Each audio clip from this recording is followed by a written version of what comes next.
Mr. Secretary, you told Senator Schmidt yesterday that if the 8,000 plus service members who've been separated from the military due to the vaccine mandate want to reapply, that they're welcome to do so, but that you would do nothing to solicit their reapplication or to incentivize it. Why is that?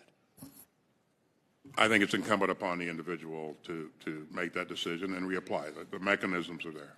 Yeah, but why don't, I mean, you're overseeing a recruiting nightmare in our military right now. These are 8,000 patriots. And by the way, your department broke the law in administering the vaccine mandate. And that's not me saying so. That's the Inspector General for the Department of Defense who wrote on June 2nd of 2022, we found a trend of generalized assessments rather than the individualized assessment that is required by federal law.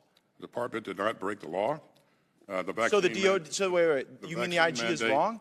You think the IG is wrong? Mandate he says he broke the law. The lives of a number of well, it ruined the lives of a number of people too.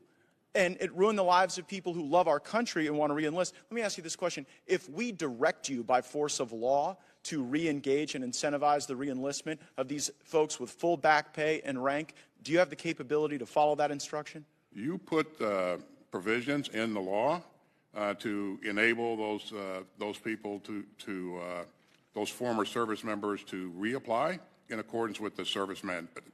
Good. Well, we will do that just like we had to put the repeal of the vax mandate in the law. And I get the sense that the only reason you're not reaching out to these folks is pride, because otherwise they would be totally able to serve. And it seems that your personal pride is getting in the way. So going from the deeply serious things that we're not doing, re-engaging these 8,000 folks, to the deeply unserious things that we are doing, go ahead and put up the first slide.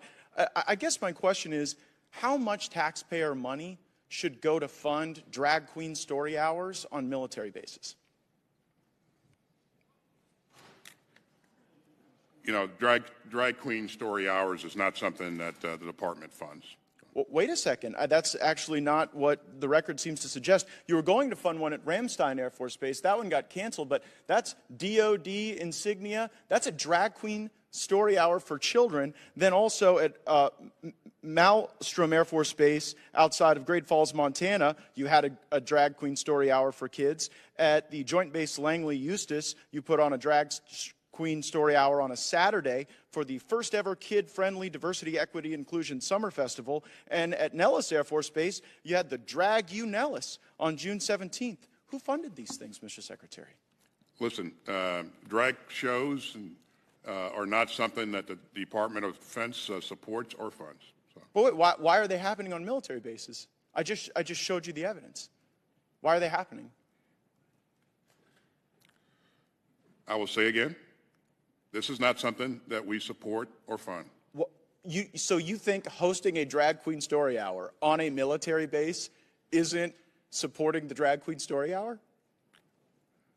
I stand by what I just said. But you may stand by it, but it's belied by the evidence over and over again. I mean, are you aware of the piece?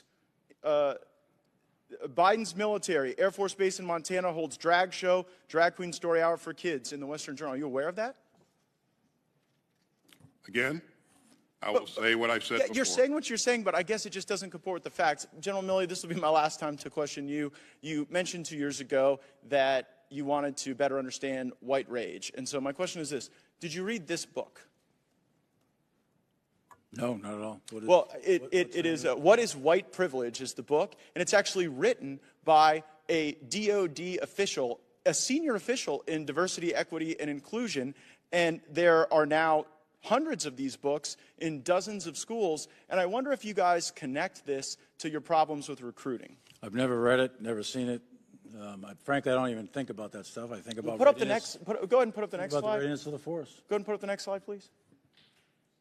Okay, well, in the next slide, this is a tweet by one of your employees in charge of diversity, equity, and inclusion, and it's patently racist. They say that she had to give Karen the business, that she talks about caudacity, presumably of Caucasian people. So I guess, terrible. Why does the... well, why is that person you're not getting an argument for me. That's terrible. It's wrong. She shouldn't be doing that, period. Should she be fired?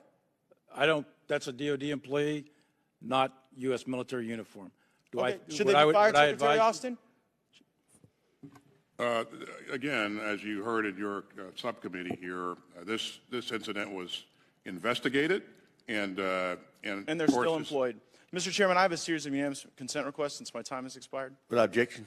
So ordered. First is Joint Base Langley Eustis holds drag show at Kid Friendly Festival.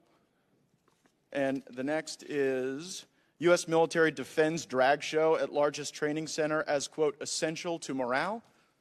And the next is Nellis Air Force Base hosts first ever drag queen show, essential to morale and readiness. That's a Breitbart piece. And finally, Ramstein cancels library's drag queen story time for Pride Month following criticism. Without objection. So ordered. Gentleman's time has expired. Can I get copies of those? Because I'd like to take a look at those myself, actually. Take a look and find out what actually is going on there. Because that's the first I'm hearing about that kind of stuff. I don't read those news stories. I don't know what you're talking about. I'd like to take a look at those because I don't agree with those. Well, they're now in the official record. Shouldn't be happening. Period. Thank you. Thank you for that admission. Great.